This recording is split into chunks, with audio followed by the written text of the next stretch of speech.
Тема приватизации объектов госсобственности в нашей стране особо обсуждаемая. Существуют различные мнения «за» и «против». Депутат Астамур Логуа поделился своим мнением и видением решения спорных вопросов в этой сфере.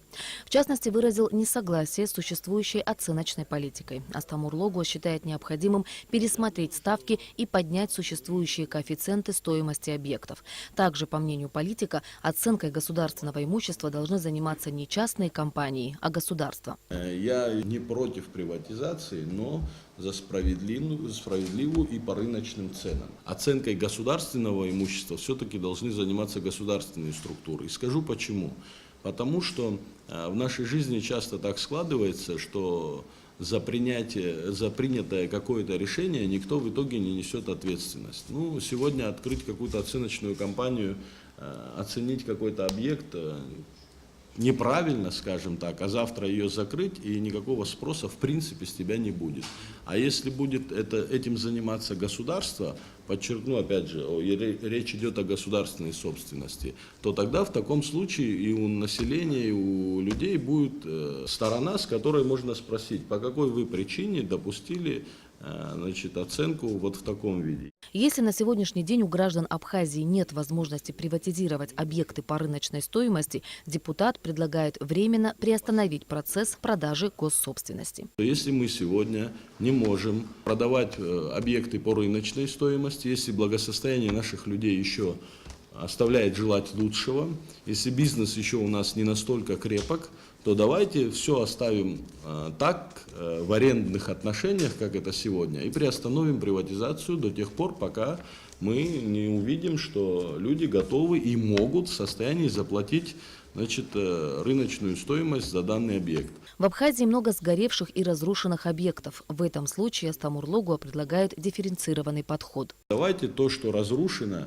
то, что надо восстанавливать, будем передавать за условный рубль, но с жестким договором и с жесткими обязательствами того, что это будет восстановлено.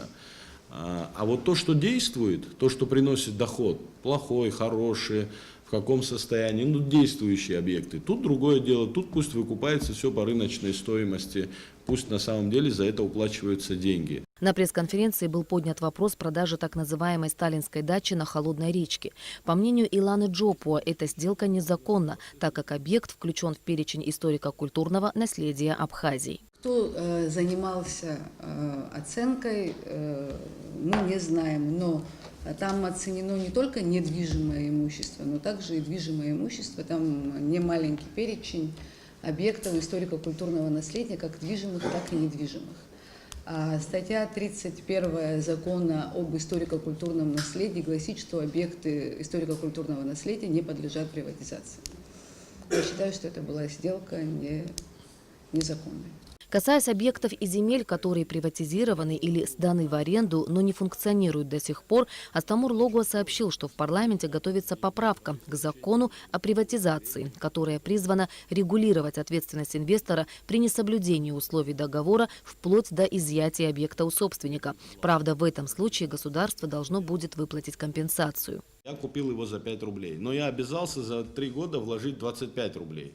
Я это не исполнил. Государство говорит, это мы применяем здесь национализацию в виде реквизиции. Ты заплатил 5 рублей, но мы потеряли на налогах, на прибыли и так далее 1,5 рубля. Вот 3,5 рублей мы тебе выплачиваем, и это возвращается в лоно государства. Нам нужно принять вот такую поправку в виде главы в закон о приватизации. И я лично готов это инициировать. Есть коллеги, кто нас поддерживает, и я убежден, что в ближайшее время такая глава в законе появится. При принятии данной поправки необходимо учитывать возможности государства, отметили участники пресс-конференции. Ирина Аршба, Тимур Гугохия, Абхазское телевидение.